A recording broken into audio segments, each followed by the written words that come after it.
प्रिय रामायण प्रेमी भक्तों, जब राम और लक्ष्मण का नागफांस गरुण देवता ने काट दिया, तब हर्षोत्साहित वानरों की गर्जना सुनकर रावण को आश्चर्य हुआ और आशंका ने उसे घेर लिया।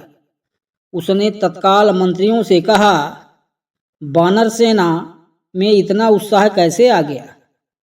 मेघनाद ने तो राम और लक्ष्मण का वध कर दिया था। शीघ्र पता लगा कर बताओ, इसका क्या कारण है? कहीं भरत तो अयोध्या से विशाल सेना लेकर नहीं आ गया?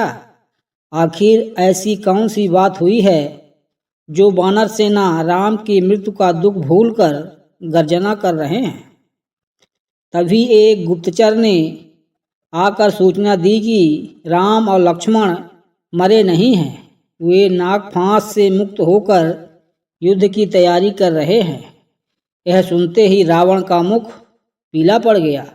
उसने क्रोधित होकर पराक्रमी धूम्राक्ष को आज्ञा दी, हे वीर श्रेष्ठ ध्रुमाक्ष, तुमने अब तक अनेक बार अद्भुत पराक्रम प्रदर्शित किया है। तुम सहस्त्रों वीरों को अकेले मार सकते हो। एक विशाल सेना लेकर जाओ और राम लक्ष्मण सहित शत्रु सेना का वध करो।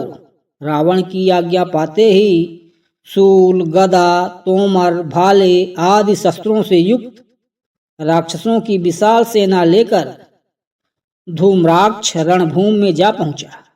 इस विशाल वाहिनी को देखकर वानर सेना घोर गर्जना करती हुई उस पर टूट पड़ी। धूम्राक्ष तीक्ष्ण बाणों से वानरों को घायल करने लगा। तब वानरों ने भी बड़े बड़े शिलाखंड लेकर आकाश में उड़ उड़कर उन पर फेंकने लगे और राक्षसी सेना को अपने प्राण बचाना कठिन हो गया।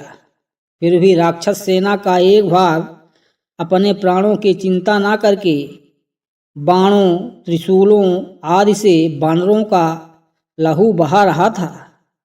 चारों ओर रक्त की नदियां बहने लगी। जिधर देखो उधर ही राक्षसों और वानरों के रुंड मुंड दिखाई देते थे। कानों के पर्दों को फाड़ने वाला चित्कार और हाहाकार सुनाई दे रहा था। धूम्राक्ष हताहत वीरों के शरीरों को रौंदता हुआ अपने अग्निबाणों से वानर सेना को भस्मीभूत कर रहा था। उसके आक्रमण से वानर सेना इधर उधर भागने लगी। अपनी सेना की यह दुर्दशा देखकर हनुमान ने क्रोधित होकर एक विशाल शिला उखाड़ी और लक्ष्य तान कर धूम्राक्ष की ओर फेंक दी। उस शिला को अपनी ओर आते देख वह फुर्ती से रथ से कूद पड़ा। इस बीच में रथ चूर चूर हो चुका था और घोड़े तथा सारथी मर चुके थे। राक्षस सेनापति को इस प्रकार बचता देख हनुमान का क्रोध और भी भड़क उठा। उन्होंने दांतों नाखूनों से उनके और धूम्राक्ष के बीच में आने वाले राक्षस समुदाय का विनाश करके मार्ग साफ कर लिया। जब उसने हनुमान को भयंकर रूप से अपनी ओर आते देखा तो लोहे के कांटों से भरी हुई गदा उठाकर उनके सिर पर दे मारी।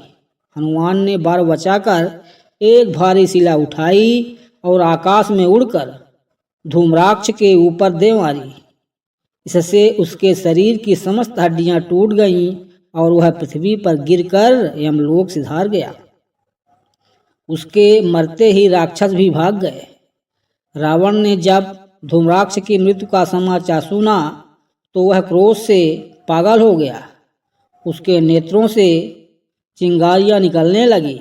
उसने वज्रदंष्ट को बुलाकर आज्ञा दी कि वह राम, लक्ष्मण तथा हनुमान सहित वानर सेना का वध करके अपने शौर्य का परिचय दे। वज्रदंष्ट जितना वीर था उससे अधिक मायावी था। वह अपनी भीमकर्मा पराक्रमी सेना लेकर दक्षिण द्वार से चला। युद्ध भूमि में पहुंचते ही उसने अपने सम्मुख अंगद को पाया, जो अपनी सेना के साथ उससे युद्ध करने के लिए तत्पर खड़ा था। वज्रदंष्ट को देखते ही वानर सेना किचाकर राक्षसों पर टूट पड़ी। दोनों ओर से भयंकर मारकाट मच गई। संपूर्ण युद्ध भूमि रुंड मुंडों हताहत सैनिकों तथा रक्त के नालों एवं संहिताओं से भर गई। रक्त संहिताओं में नाना प्रकार के शस्त्र अस्त्र, कटे हुए हाथ तथा मस्तक छोटे छोटे दीपों की भांति दिखाई देने लगे। अंगद तथा वानर सेनापतियों द्वारा बार बार की जाने वाली सिंह गर्जना ने राक्षस सैनिकों का मनोबल तोड़ दिया। जब उन्हें अपने चारों ओर राक्षसों के कटे हुए अंग दिखाई देने लगे तो वह अपने प्राणों के मुंह से रणभूमि से पलायन करने लगे।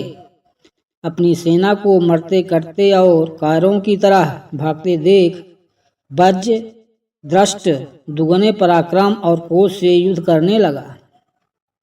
उसने तीक्ष्ण तर बाणों का प्रयोग करके वानरों को घायल करना आरंभ कर दिया। क्रोधित वज्र दृष्ट के भयानक आक्रमण से पीड़ित होकर वानर सेना भी इधर उधर छिपने लगी। उनकी यह दशा देखकर अंगद ने उस राक्षस सेनापति को ललकारा, वज्रदृष्ट, तूने बहुत मार काट कर ले, तेरा अंत समय आ गया है। अब मैं तुझे धूमाक्ष के पास भेजता हूँ। यह कहकर अंगद उससे जाकर भिड़ गए। दोनों महान योद्धा मस्त हाथियों की भांति एक दूसरे पर प्रहार करने लगे। दोनों ही रक्त से लथपथ हो गए।